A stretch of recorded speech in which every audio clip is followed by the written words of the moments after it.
there, beautiful day. So we're out in the garden. This is Jo Fitzgerald at Tiny Sponges. We're talking about how important it is to get your children out connecting with nature and how they learn better outside. They just do. So this is number 6 and this is Make It. In 2012, Wired magazine published the list of the 5 best toys. Now anyone who knows Wired magazine will know that it's for geeks. You know, they test technology, they test games, they test, you know, all kinds of electrical stuff, and you know, that's their life because they're geeks, and hey, you know, let's embrace the geek. What was number 1 on their list of top toys? Number 1 was the stick. Ordinary stick. And I can kind of relate to this. You know, when I was younger, I just played out in the woods all the time. And it was, you know, before that stranger danger kind of, you know, this was years and years and years back. And, you know, being in the woods, being in the trees, and sticks were really important. You can do so much with a stick. And there are so many things it can be. You know, your child's imagination runs riot with a stick.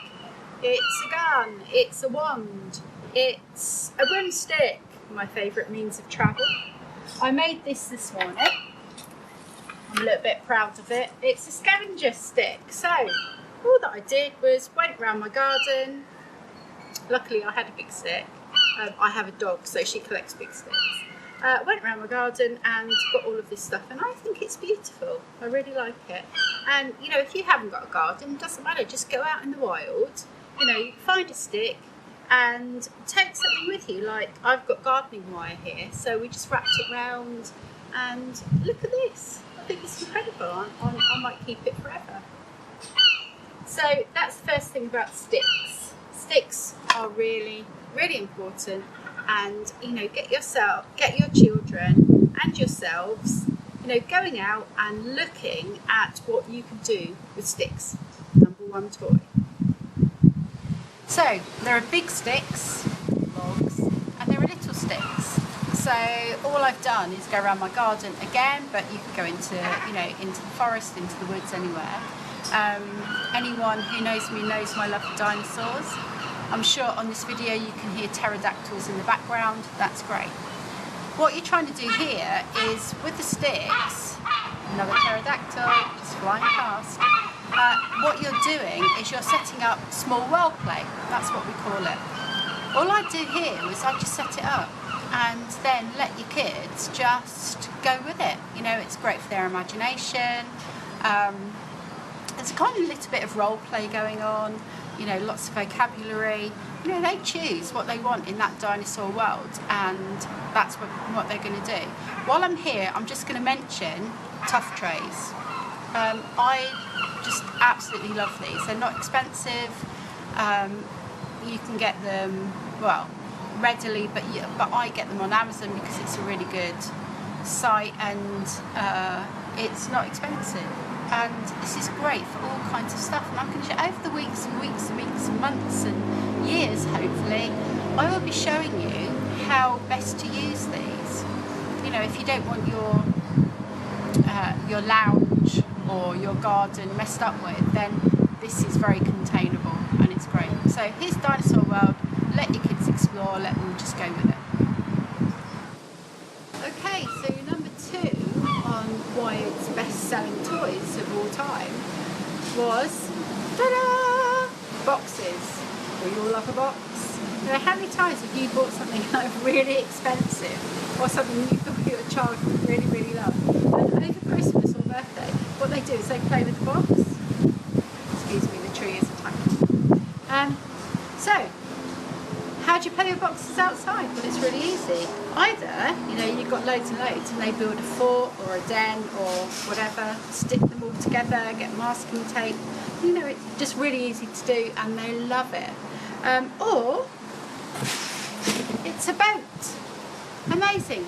You'd have to have a small child in this one, but hey, I'm sure a load of you got bigger boxes. And here comes number 1, stick again, and the stick is going to be an oar. You've got to love it. one of our favourite family memories, we've got 4 children, and they're very grown up, they're like 30s and, you know, late 20s. And one of our favourite memories was going to New Forest. We found a stream, you know, we'd had a picnic, all kinds of stuff, and we decided what we'd do is we'd have boat races. So everyone made a boat, leaves, bark, bit of tree, bit of stick, got a love stick, and for the whole day we just let these boats go, and we had races, and some of them sank. You know, some of us are more engineers than others, some of us are more, you know, imagination, creative, and so our boats were a little bit more aesthetic but actually didn't hold up to the stream. And this is why the children were out with us for a day, and it took them, like, I don't know, I'd say we were doing it probably for about 4 hours, and we had races, and it was just incredible, and it stands out in our memory, and that's a stick for you. Okay, so best toys, number 3 and 4. 3 was string, do loads of stuff with string. Number 4 was cardboard tubes. You know, all kids like cardboard tubes. You can, well, we'll talk about that later, maybe at another time. But number 5 was dirt. All kids love to play in dirt. You know, if you have your children in a really good childcare setting, hopefully they'll have a mud kitchen. You know, and if they don't, then, you know, that's not so bad. But it's really easy to set one up in your own garden. Again, all I've got is a tough tray. This one's on a stand, but, you know, it doesn't have to be. It could still be on the grass or, you know, wherever you've got it. And I've got mud. Look at this, it's just mud. And I'm just going to kind of talk you through a few things that you can, like, add to it. Before I do that, there's one thing that I really need to say to you. If you're going to set all this up and you want your child to learn and develop, you set it up and then actually you just walk away, you know, because you're not in charge of this. The kids are in charge. Kids need to be the boss, because then they're in charge of that process. You know, they're not listening to you saying, oh, why don't you put that in the bucket, or, you know, why don't you make a pancake, or, you know, your input isn't needed. And what children do is, if you walk away, once you set this up, they use their imagination, their creativity, you know, their problem solving, they're doing all kinds of stuff, feeling textures, and that's what you need to be doing. So set it up, walk away, that's really important. What I try and do is just make, every time I just make it a little bit more interesting. So I have containers, you know, I've talked about these like coffee cans and stuff before, loads and loads of digging and scooping and, you know, poking and all this kind of stuff that you can do. I've got natural resources, so some cones, shells, stone, you know, that they can put into the mud. Sometimes I mix it up a little bit and I'll put stuff that they can smell. And so, for instance, here I've got coriander, but, you know, I've shown in my garden before, we've got loads of lavender. Sometimes I might put a little bit of garlic in or whatever, just so they can mix it up a bit and make it more exciting. Here I've actually got dinosaur bones. So what you could do would, you know, if you had something like this, is bury the bones, and they go on a, you know, a dinosaur hunt. Who can find all the bones? Let's put them together.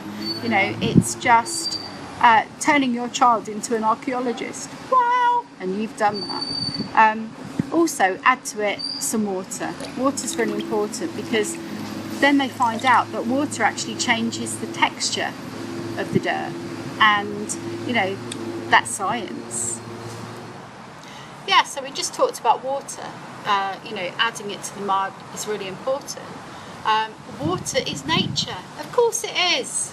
You know, it comes from the sky, comes from rivers, streams, whatever. You know, it's really important, and children need to get in touch with water and know its abilities, and it is a bit crazy. So, you know, before I showed you how to do the dinosaur world and, you know, just set it up for the children, let them go. In one very small movement, you can turn this paddling pool into a dinosaur swamp. All I've done is added a little bit of brown food colouring, mixed it round a bit. Obviously there's a swordfish in there, as you can see. So the water goes into the paddling pool, add a bit of food colouring, and then all the kids have to do is, you know, use some of these leaves and stuff in it. So if I put that in there, and let's add the coriander. Let's put the coriander in there. And then all of a sudden, oh my goodness, it's a dinosaur swamp. How amazing is that? And your children are going to add all kinds of things, even if they put the mud in there. You know, it's great. It's a learning process. And again, just let your kids go. Just let them enjoy it. Let them find out. Let them create. Let them be imaginative.